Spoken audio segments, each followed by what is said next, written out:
Salutations, Planeswalker! I'm Vince, also known as PleasantKenobi on the internet, and today I'm bringing you a slow play with my favourite deck in Legacy, Mono White Death and Taxes. Now, I'm not playing Tomic, because Tomic just isn't very good against any deck that isn't a lands-based deck, so it's good against Loam's lands and maybe Maverick, maybe the Mirror, I guess? But I'm not playing that. I'm playing a very standard Mono White Death and Taxes deck list. Now, I'm going to go through this very quickly because I've made a lot of talks about this deck on the channel. I'm sure you'll find many of them in my other videos. But in essence, our game plan is to disrupt our opponents through mana denial and mana disruption. We do that by wastelanding them off lands, tapping lands that they've got in play so they can't use them. Normally upkeep, so they can't use the mana. I'm playing a Thalia Guardian of Thraben so that their non-creature spells cost 1 more. If you can make Brainstorm cost 2 but only give them 1 mana on their turn, then we're doing things correctly. On top of that, we've got removal spells in the form of Swords of Plowshares and protection from removal spells in the form of Mother of Runes, which is basically one of the best cards we've got for against mid-range. We have Stoneforge Mystic. It's so good, so unbelievably good compared to, 12 power on turn 3 in Modern, that it's banned in Modern. It's banned in Modern. Let's keep Stoneforge Mystic banned in Modern. Stoneforge Mystic is basically a demonic tutor for a very specific thing. It's not a demonic tutor, that's bollocks, isn't it? It's for these. Jitte, Fire and Ice, and Batterskull. Batterskull's very good at hemming or stemming or quemming. That's a word I'm coining now. The aggro shit that you get from aggressive decks. Fire and Ice allows you to swing over true names and through Delver of Secrets and kill people. And Jitte is, wow, also banned in Modern because the card is just too fucking good. Look at it. Look at it, it literally does everything. It would clean the dishes and suck on your arsehole if you asked it to. Phyrexian Revoker performs like a utility role in order to name cards that they've got in a deck or in play that they can't use. This includes things like Mox Diamonds and Chrome Moxes, or Planeswalkers primarily, or opponents, Jittes and Fire and Ices and such. This allows you to fuck with people's mana or disrupt their game plan in general. On top of that, we've got Mirran Crusaders because they're the best beater in the fucking world because they don't get pushed and they can swing through Gomag Angler. We've got 1 Sanctum Prelate, which is very good at naming 1 against Delver, or 4 against Storm, or 2 against lands. There's multiple ways to utilise this, but in essence, it can hose whole archetypes on its own if protected by something like a Mother of Runes. Then we have Recruiter of the Guard, which allows us to search for any creature in our deck with power of toughness 2 or less, which, spoiler alert, is all our fucking creatures. That includes, of course, the one, the only, the best 3-drop in all of fucking Magic. It's better than Snapcaster plus Bolt, it's better than Vendilion Click, and it's definitely better than Trino Nemesis. This is a 3-1 flying creature, an elemental that looks like a fucking moth spider with wings. It is terrifying, but what it does is it flickers out a permanent, it displaces, it exiles a permanent into the next end step, which allows you to do so many things. I could write fucking essays, I could do an entire video series on the crazy shit you can do with a flick, but in essence, it's the answer to any problem that the rest of the deck can't solve. It's language, flicker it out. They've got a Mox Diamond in play and you need to deny them by 1 mana, but you haven't got like a Vision Port or Flick or a Wasteland, and they've got 1 card in hand. Flicker it. If there's not a land in a hand, they have to sack the Mox Diamond. Marit Lake's token? Yeah, get the fuck out of here. Or it's Storm, and you think, well, they need 1 more mana to go off. Well, that's why my suspicions from looking at their playstyle. Well, our end step, activate Aether, which gives our creatures flash and protection from counter spells, and flash in Flicker to take out a land. That land is gone for the whole turn to the next end step. Or maybe they're going to Wrath you. Flicker itself can jump in to save another creature, much like a Restoration Angel would, because the card comes back at the end of turn, dodging the Wrath. Or you Flicker Wisp your own Flicker Wisp. So this Flicker Wisp goes away into end step. It comes back at end step, flickering this Wisp, which goes away until their end step. So if they untap and they Toxic Deluge, they Terminus, they massacre you, this still comes back at the end of turn.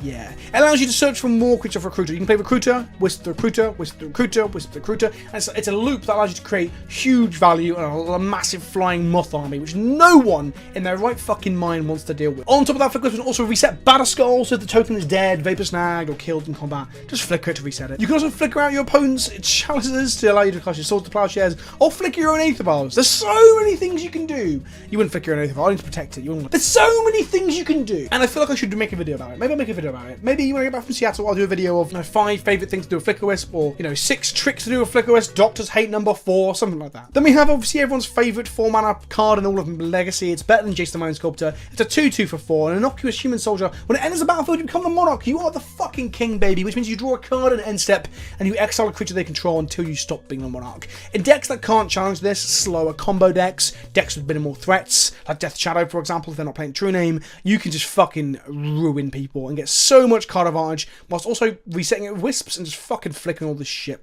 And then Walking Ballista is a tutable machine gun bastard that helps you against things like elves and the mirror. 3 Evokers is not normal, by the way. I'm playing 3 because, well, Khan, mainly. Khan is a pain in the ass. In our sideboard, we've got Sorcerer, Spyglass, and Perfect Needle. It's like versatile ways of dealing with problematic cards on the other side of the board, like Thespian Stages, Vampire Hex Mages, Khan, Great Creators, Umazawa's Jittes, Wildwood Symbiotes, that sort of thing. My Graveyard Hate comes in the form of 2 Surgical Extractions for pinpoint turn 0 removal of problematic reanimation targets or storm cards.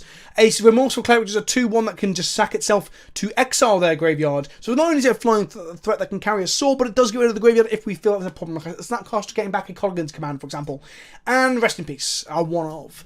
I used to play 2 to 3 of these, but I think that diversifying your Graveyard Hate and having some fast turn 0 Graveyard Hate is essential to beating things like Red Black. Then we've got Hedges Against Control. We've got Hedges Against Control and Go Wide strategies. We've got Counter Judgment to kill True Nemesis and Merit Lages. Canisters Against Storm. Disenchant and Path to Exile. I probably should be playing 2 Disenchant. I'll probably get punished for that today against the Marcus Inflatus deck. But this is the deck.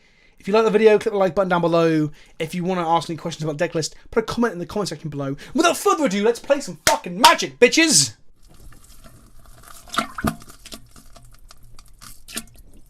We like to play Magic with Vince, because Vince is our mate. We like to play Magic with Vince, because he gets quite irate. We're going first. Got 2 Lander. 2 Stoneforge Mystics, a Recruiter, a Sword of Fire, and a Flicker Wisp. It is painfully dull. We don't have Vial, we don't have Rashad and Port of Thalia. I'm going to keep it because it's okay against a mid-range deck if we just get to play, like, you know, value after value after value, because all these cards create value or card advantage. If they're combo, we're in a shit place. Volcanic Island into Ponder. Could be Show and Tell. Could be Delver. Could be Storm. It could be any... oh. Any number of things once I've stopped dying. But if it doesn't get dazed, we get to resolve our Wasteland, resolve our Aetherval and Wasteland them. Way no lads for you. Tropical Island makes me think this is some sort of Rug deck? Rug Delver maybe? That's an unusual entity you don't see very often these days. We draw Mother of Runes, which is perfect for our Violon 1. Sometimes it is just better to be lucky than good. No land drop though, so we're passing back and they're brainstorming and that's a nice cup of tea. That's a nice cup of tea. I've ordered my coffee this morning. I actually put a spoon of peanut butter hot chocolate into my coffee this morning. The coffee's bitterness hid the peanut butter, but it did taste like the chocolate, so that was nice. So it does appear that it's Rug Delver. Huh. A blast from the proverbial past. We're going to activate our Aetherval end step here. I assume this will not get stifled. That'd be a weird use of stifle. Here comes Mum. Do we have to untap with Mum, or do they fetch and kill her now? They fetch and kill her now. Of course they do! Of course they do! To be honest, we're okay with that. It means our Stoneforge Mystics don't die. So Mother of Runes is basically Mother of Lightning Rod there. I'm going to hardcast this Stoneforge Mystics off as fresh land. If they daze us, they daze us. That's just a thing. It puts them back so we don't see a Truning Nemesis next turn. They've dazed us. That's fine. So we've kind of like tempo gained off of that. I don't really mind because we got the second one. Probably should have done this in their turn, to be honest. I'm going to get Battle Skull here, so they think they're just going to expect to see a 4/4 life-linking Vigilant Creature out of this, and in reality it could just be Fire and Ice that's going to be equipped to a Wisp. And they've got a Tropical Island in hand, as we know. No upkeep Brainstorms or etc., but they hit a Brainstorm anyway. Better to be lucky at playing Delver than to be good at playing Delver, because Delver isn't very good. I'm only kidding. I'm saying that to provoke people in the comment section. Delver players are like religious fanatics. They're nuts. Absolutely nuts. We take 3 and go to 17. Is that Tarmogoyf? Is this a Nimble Mongoose? What is this? It's a Hooting Mandrills. That sounds like pretty well Batterskull, to be fair. Our Vial is now on 3. We have Batterskull or Sword of Fire and Ice off of our Stoneforge. We have the options of Recruiter or Wisp off of our Vial. So we're in a good spot. They didn't play a new land last time. They just played the land that we knew about. So I'm going to get rid of that red source because I'm scared of main border Braids. So our Braids are up, apparently, in popularity due to the omnipresence of Khan and Marcus Inflatus. Although I've been playing a lot of Legacy the last day or so, and I haven't seen much of that deck at all. We're going to pass it, so we're probably going to use Flicker Wisp to reset their Delver. And then we're going to make a Batterskull to block with. Oh, they hit another land drop and they're casting Ponder. So now I braid this. Now the question is, how do they attack? Because they know I've got a Batterskull inside this Stoneforge. They're going to just swing like they're winning. Okay. Let's go ahead and make a Battle Skull and find out if they've got Vapor Snag. They're going to stifle that. Interesting. That does make sense. Let's activate the Aether Vial now then, whilst they don't have a stifle. Make a Wisp. Now there is an option here of just trading our Wisp for their Delver, which seems pretty good. And resetting our Stoneforge perhaps. Or just fogging 4 damage. There's a few options here. I've gone for the fog the 4 damage and trade with the Delver because killing Delvers is a good way to beat Delvers' decks. We can get another Wisp off of our Recruiter anyway, so we can get a flying threat soon. This conserves life total and also deals with, you know, 1-for-1s and things. Monkeys come back.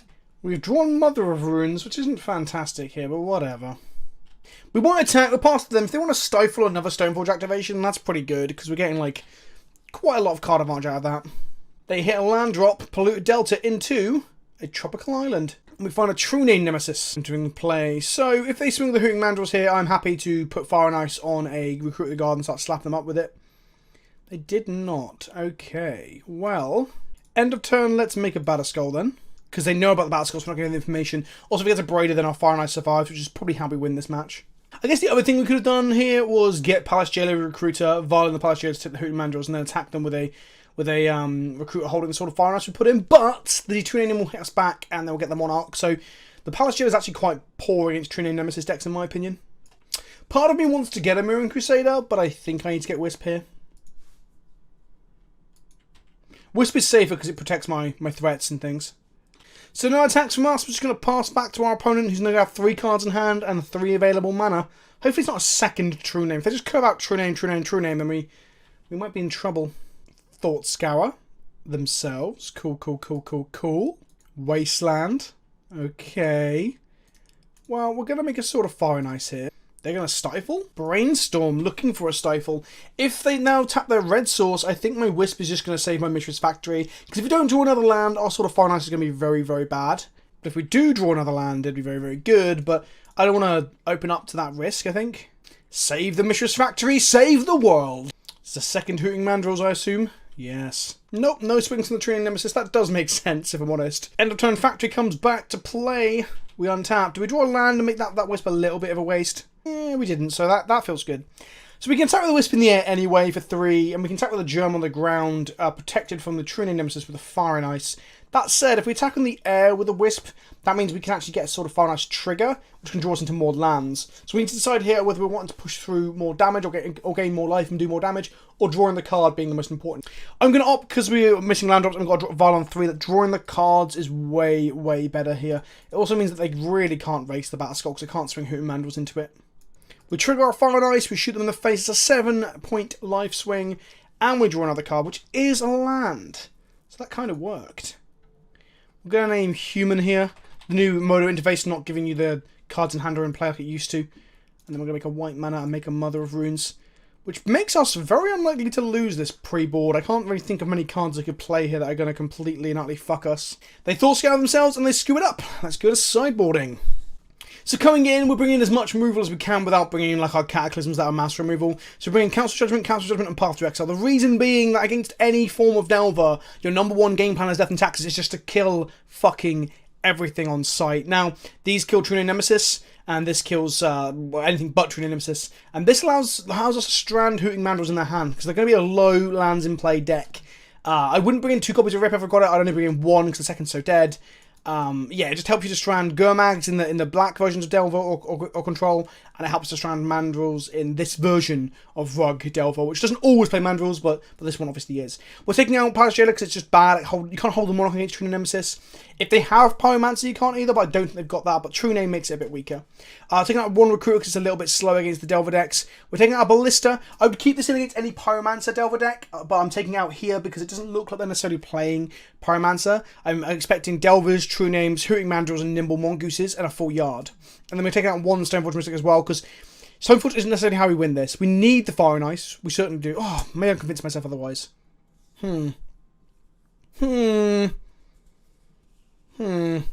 I think we need Stoneforge. Fire and Ice is how we beat a True Name. So I guess we're going to trim... 1 Mirren? I mean, I would keep Mirren in against Gurmag, decks because their removal tends to be black as well, but their removal is going to mainly be red. So Mirren isn't as good as Flickerus that can fly over most of their threats and carry a sword. Rip's also very good against Nimble Mongoose as well, because Nimble Mongoose needs Threshold to be a reliable or decent threat. Otherwise it just trades with the Mother of Runes. Or dies and Mother of Runes survives, but gives herself protection from green. This hand is complete and utter garbage, so we're going to ship that back. This hand has a Vial, a Wisp, a Jitte, and a Batterskull. If I'm honest, it's not great. These 4 cards are quite good. These cards are both good in the matchup. We don't necessarily want them in opening hands because we're not getting to 5 mana anytime soon. I think it's better than going to 5 though, so I am going to keep it. We do get a Scry because we're still on the old Mulligan rule. Rashad and Port is pretty good with Aether Vials, so I'm going to put that on top, so that gives us a turn 2 play. Turn 2ing Jitte into a Daze would be pretty bad. Post-board, they should be cutting their Force Wheels for the most part, and they might keep Daze in on the play. I guess the point is Jitte would resolve on turn 2, because if they've got a Daze, they're going to Daze this. Let's see. No Daze. So that means they either don't have Daze, because they've started out, or potentially they have an answer to Devour anyway. They might have a Braid, for example. Our opponent's name is Moo1. That's a pretty strong reference to cows. I like cows. Cows are good. They give us milk. The dairy industry is actually fucking evil, but I like steak and milk, so not at the same time. Milk steak sounds. Val on 1, we drew another land. Maybe we are hard casting this Batterskull. We're going to pass to them, and we're going to port their Volcanic Island in upkeep. I'm a man of my word. We're porting their Volcanic Island in upkeep. In upkeep? Is that Volcanic Island? Ported. Wasteland or not port here is fine. It puts them down a land. If we draw Wasteland, we get to get them back and put them back hugely. Meanwhile, our Vial ticks up towards the inevitability of having threats. A 2-drop or Wasteland would be absolute gas here. Wouldn't say no to a 1-mana removal spell either. That is fine. It's not the 2-mana creature all the Wasteland that we wanted, but it means we can kill any threat they play next turn. Guess. Well, I'm playing the Wisp the turn after off my Vial. So I think slamming Jitte might be the right thing to do. The 2 turns to cast Vial, did they draw Daze? No, they did not. Jitte is on the field. There will be some number of Braid in the 75, and there'll definitely be at least 1 copy of Ancient Grudge in the sideboard. Or they'll... I thought it was going to be a natural state then. They thought scale themselves, so I assume we're going to see a Hooting Mandrills this turn. Mandrills. There we are. There we are. So I guess I'm going to plough that. It's just a question of when and whether or not we need to hold the plough for a potential Delver. Okay. Not bad. Not bad. We're going to pass. We're going to Wisp it in their end step. It also allows us to protect like our Vial or our Jitte from like them casting spells that kill them. Also allows us to flicker out a threat for a turn as well. Or blocker, should I say, if they play like some sort of flying blocker here. Null Rod. That is frustrating. It's going to make our Vial a lot worse. So normally what I'd use is my Flicker Wisp to flicker out the Null Rod. Null Rod is a card that I haven't seen a whole lot of in Legacy over the last 6 to 12 months, but recently has had a massive upsurge again, probably because of the whole Mugs and Flatus shit. So I think I need to stop putting Disenchant in from the board into these decks again. Part of me wishes I just Vialed this in and attached the Jitte last turn, because that would have then played around the Null Rod. Well, we're going to activate Aether Vial here, without a doubt. Do they crack a land and stifle this? I think they do, you know. Which is interesting, because it means we can then get to 5 lands, flicker out the Null Rod and attach the Jitte to our... Yeah, to our... So, okay, so they're forcing our hand into the use Jitte to flicker out the Null Rod line a little bit later. Okay, let's go ahead and Plowshares this then. Tarna's cracked. Tropical Island. Don't play a Nimble Mongoose. Play a Delver. Go on. That's another Mandrills. Okay. Well, I guess we're just going to plough that as well. They have no mana up, so it can't be Spell Pierced. Daze get us, but we have the mana, so we're fine. So we really want to hit land drops now, so we can Wisp out the Null Rod and equip Jitte, and then also just play the Batterskull too. Stoneforge Mystic isn't terrible. It grabs the last piece of equipment we've got, which is the Sword of Fire and Ice, which basically signposts the Batterskull in our hand. Because you'd get Batterskull here, because Batterskull's still a body, where Fire and Ice is useless. Or we've misplayed, and they think we've misplayed. One of the two. Chain Lightning my Stoneforge Mystic. Well, it does mean that my Flicker Wisp is more likely to survive, so that's good. Delver of Secrets. Sure. Okay, so we drew a Wisp. It's pretty good. I guess I'm just going to play that out then. They know a Wisp is coming because we tried to activate our Vial on 3. So here I'm going to Wisp out the Null Rod. Until end of turn. At end of turn, I'm going to vial in my own wisp, flicker out my other wisp. So at the end of their turn, it comes back. It takes out the null rod, then I can untap and equip Jitte. That seems pretty good. So with that on the stack, I'm going to bring this back, this wisp in. Yes. Trigger. Yes. Yes. Null rod comes back in. I guess what we want to do is just draw a 4th land so we can equip to both Flicker Wisp, so that if they have a removal spell in response to the first activation, the first equipment, we can then equip to the second one. They have cast Ponder, which is what they revealed off the Delver. They have 1 card in hand, Unknown, and then 1 card coming off the Ponder as well. We're just hoping it's not removal spells for our Jitte. The Thought Scour, Brainstorm, Fetch Land. They have 1 card in hand. I wonder what it is. We will take 3 here. Our other Wisp is about to enter the battlefield, and they were thinking about that. So we're going to take out the null one for 1 turn. This allows us to get in with the Jitte and kill the insect operation. It's not great, but it means we can put counters on it until we find another Flicker Wisp as well.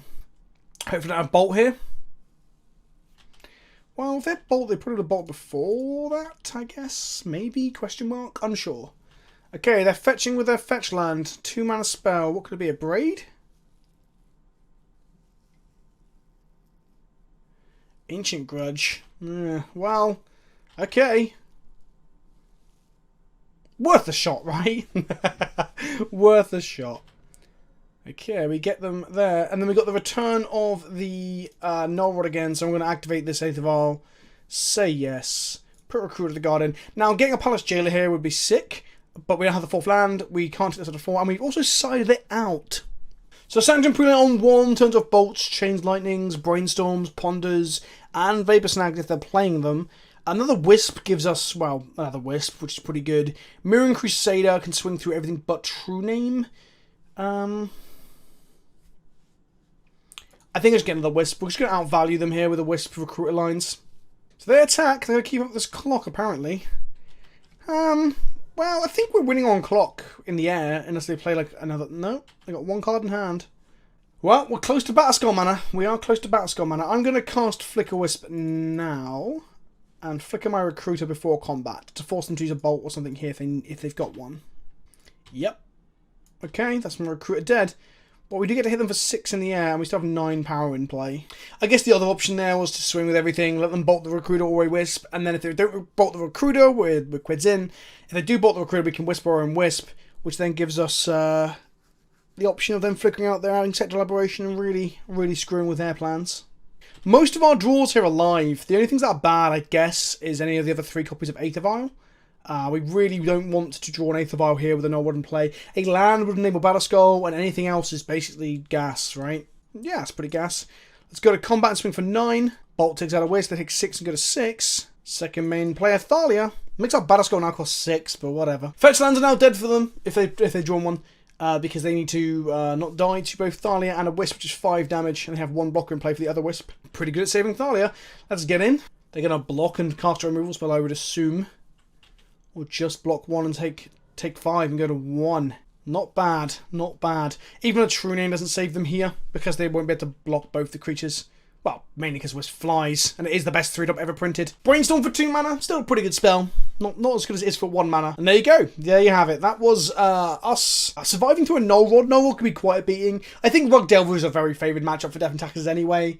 But I hope you enjoyed it. If you liked the video, don't forget to like down below. Drop me a comment with your favourite bit. Was it when I figured out the Null Rod and got to do loads of crazy shit in my end step? And I'll be back with the more gameplay, memes, news, reviews, and other magic content soon. I've been Vince, also PleasantKenobi on the internet. Thank you for watching. Ta-ta for now.